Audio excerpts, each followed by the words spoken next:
Pfizer is agreeing to provide some of their most popular current medications to all consumers at heavily discounted prices of anywhere between 50 and even 100%. And that's off the price. And in some cases, even more than that. These drugs will be available for direct purchase online at a website operated by the federal government. We're also announcing that moving forward, all new medications introduced by Pfizer to the American market will be sold at the reduced most favored nation cost. Oh, you heard it there. Earlier today, President Trump announcing that Pfizer has agreed to offer its drugs to Medicaid at a reduced price. That's part of President Trump's push to lower drug prices. And introducing TrumpRx, a new direct-to-consumer website the administration launching, which will allow Americans to purchase medications at discounts, cutting out the middleman. Pfizer will be part of that as well. Now, we know that Trump doesn't like to do any deal without an investment announcement, so we got one. Pfizer also agreeing to spend $70 billion with a B dollars on domestic manufacturing facilities. And Pfizer also managing to skirt tariffs for at least the next 3 years. For more, let's bring in Committee to Unleash Prosperity co-founder Steve Moore.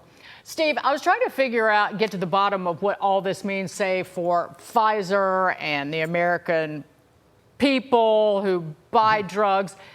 Drug pricing is so exceedingly complicated that all I could figure out is that pharmacy benefit managers, as long as you ice them out and you eliminate the middleman, that somehow the price savings is passed on to the American consumer. And I bet you President Trump knew that.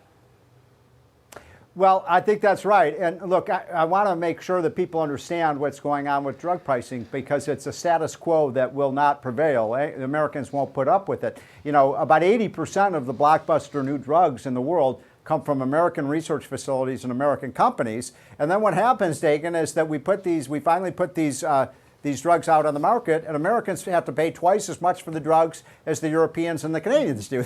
That's just outrageous. We're the ones who invested in the drug. We're the ones who invented it, and the foreigners get it cheaper than we do. So Trump is right that is not a situation that is going to continue to exist. Now, he has one bad idea and a lot of good ideas. The bad idea is to put price controls on the drugs, because if you do that, you're going to reduce innovation and you're going to slow the race for the cure for everything from epilepsy to cancer to Alzheimer's and so on. So we want to make sure we're not discouraging companies from investing, but on the other hand, we want to make sure the American people who help fund these drugs get the best deal. And I think Trump is on the right path when he says, hey, let's let the pharmacy, the companies that actually make the drugs go directly to the consumer, Dagan, right, and sell it right to the people. That will lower costs.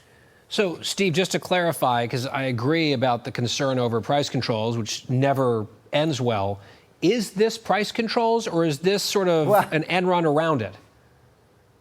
Well, that's a good question. I mean, it does have some elements to price controls, because what Trump is telling these countries, actually, he's telling them you've got to charge more. In other words, these other countries, especially in Europe and Canada, are going to have to charge their consumers more for these drugs, and that way we're not going to bear all the costs. Because what's going on here, guys, is something in economics which is a classic case of free riders. The Europeans and the Canadians just sit back and say, we're just going to take these drugs basically for free, and there's nothing that anybody's done about that, except for Donald J. Trump. He's stepping up the plate and said, no, we're going to deal with that with the trade deals. It's very much similar, Guy, to when Trump in his first term went to the Europeans and said, you're going to pay your fair share for NATO. Remember that? He said, we're not going to pay for this whole thing. If you don't pay up, we're out of here. And guess what? That's what happened. I think that's what's going to happen with respect to these drug prices. The other thing that Trump needs to do, if I may, is one of the agencies that's driving up drug prices is the Food and Drug Administration. They will not approve these drugs. It takes 5 or 6 years. You put $500 million to investing in these things. Dagan and Guy, why can't we get these drugs out faster? It'll save lives, it'll reduce the costs, and increase innovation. Well, I've got Marty McCary's phone number, which I won't give you on TV. I want to talk to that guy, because there's look, if you've got a debilitating disease, there's something like if you have MS or something like that, Why wouldn't we let people try these? Why do we put them in trials for 3 and 4 and 5 years? Oh, do another 2 years of trials. Why not let people try these drugs that are promising? Really quickly, American Eagle CEO is showing corporations how they should handle the woke mob. Here's a quote from the CEO, Jay Schottenstein. "You can't run from fear. We stand behind what we did," talking about Sydney Sweeney and that ad. Don't you love it? I do. And that was a great ad, and it was something that got a lot of attention, and it was 100 times better than the Bud Light beer ad. Well, that's That's a low bar. Rather than destroying the brand, it elevated it. Yeah, and they're also just like, they're not afraid anymore. They're like, nope, no apologies. We like what we did. Goodbye. I think we need to see more of that courage. I've been waiting for years to companies to do that, to just say, look, we're going to do what we're going to do, and we're not going to be persuaded by the woke crowd. Wokeism is in decline. It's peak, folks. It's declining quickly in corporate America. Good genes. Good genes. Steve Moore, thanks so much. Okay, guys.